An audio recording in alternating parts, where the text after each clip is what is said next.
Well, hey guys, welcome back. In this video we're talking tyre inflation and tyre pressure detection, so if you're interested, stay tuned. See you in a couple. So INNOVV have sent me their P1 tyre inflator along with their Bluetooth tyre pressure detection system, which is also part of the N2 Apple CarPlay system that I've been using over the last couple of months. So we'll get to them in a second after we've unboxed the tyre inflation unit itself. Now, over the years that I've been riding, I've been lucky enough to never have a puncture, but over the last couple of months, 2-3 months perhaps, I've actually used my tyre plug repair kit at least 3 times already, so I always take that with me.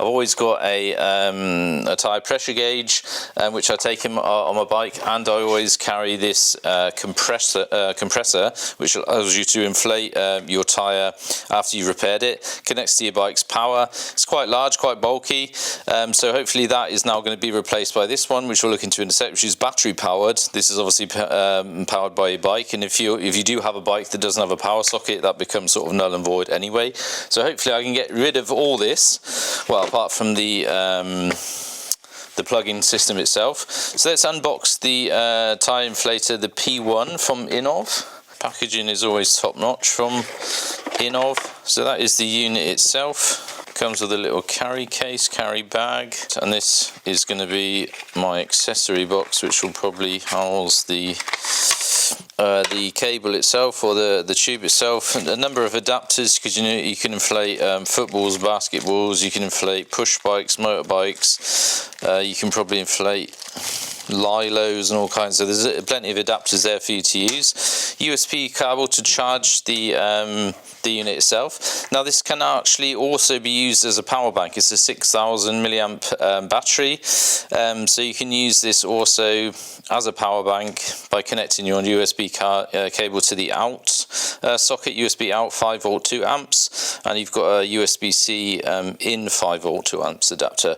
On the top you've got a light there, so you can use it as it's got an SOS function on the top, so you can use it as a torch, or you can lie this down next to your bike if you've had an issue. If you're stopping to change a tyre or to repair a tyre, you can warn others using the battery itself. So now it's saying it's on the car function, so you can change it from car to motorbike, to push bike, or to inflate a ball. You can change it from PSI, you can change it to bar. So if I select the bike symbol, it's currently on PSI, but if I want to change that to bar, I can press and hold the button and it will change it to KPA from PSI, or it will change it to kilograms. Press it again and it will change to bar, so I can then inflate my tyre however I wish. Now if I compare this to my previous compressor that I used before, it's more than half the size, probably similar in weight, so I'm saving a bit of space when I'm taking this out on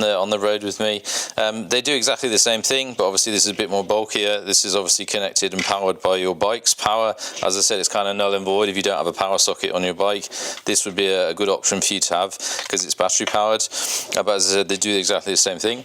Now by the instructions, this says it will inflate a fully flat tyre at least 5 times, so that's ideal. And as I said before, you can use it as a power bank, so if I've forgotten to charge my Cardo, for example, I can connect the USB cable to the unit itself, power it on, and connect my Cardo to the unit, power on, and it's then charging my Cardo unit. Likewise, if I've forgotten to charge a camera battery, you can charge that. You can charge your phone, so you can use it for whatever you want.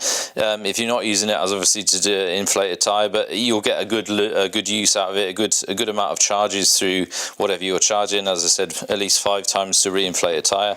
That's more than ideal. So let's get over onto the bike. I'll deflate a tyre and let's put it to use.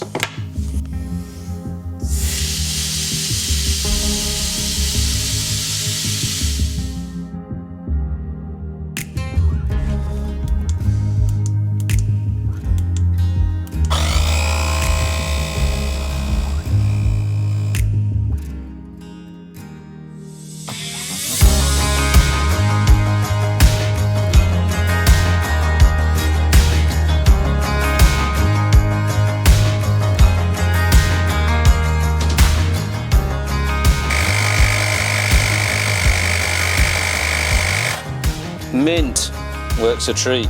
Black Friday sales now on, link in the description, go and get yours.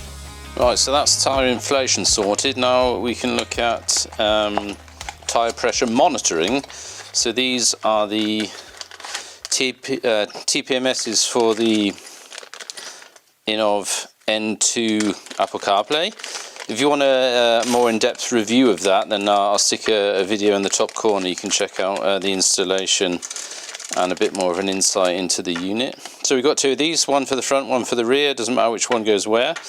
I'm going to put these on the bike, but then I have to start up the bike. It's just how my bike's wired. The N2 obviously has to be running, you have to pair these before you start. So I'll fire up the bike, no commentary on that because obviously it'll be a bit too loud, so let's get that done.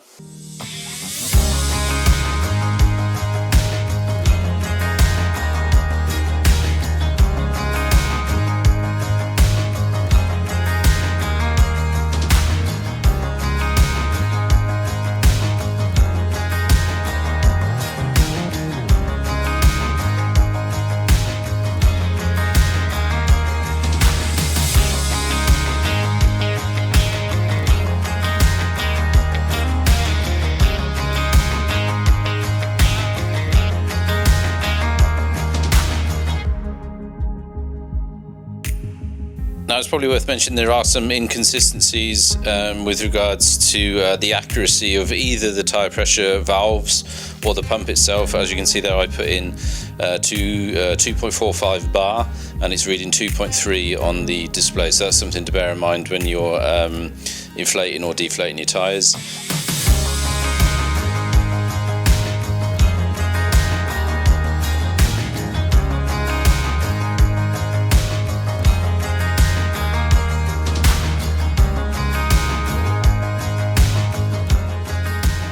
Awesome. So yeah, you get that on the main dash, on your main home screen, and you can set on your tyre pressure settings page. Oh, sorry, it's going to shut down. You can select your warnings for high tyre pressure, low tyre pressure, and that is you then good to go. Thanks for watching. I've been Sean. See you in the next one.